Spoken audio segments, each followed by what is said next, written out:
Adep ahlakı jakşıragыңар, ошолор эң жакшырагы деп айтты. Демек адеп аhlакты оңдошубуз керек.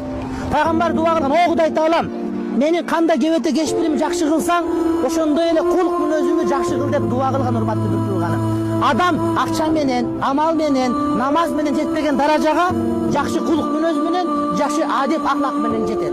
Муну үйрөнүш керек. Мен ушундаймын деген токтотуш керек. Сен ушундай эмессиң. Эгер сен ушундай болуп кала турган семент болуп калсаң, анда Кудайым сага Куран жибербейт эле. Мен ушундаймын да, мага боло берет деген токтотуш. Андай болбой.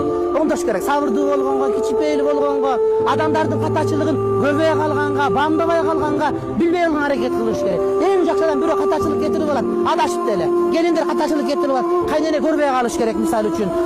Күйөө бала катачылык кетирет, кайната көрбөй калыш керек. Бала катачылык кетирет, эне бамдабай калыш керек. Атайлап кылбайт аны. Катачылык кетирип алат да. Алымда талабы катачылык кетирет, бамдабай калсаң өтүп кетет деген сөз да. Ар нерсени бар жаза берсең, анда жакшы эмес урматтуу.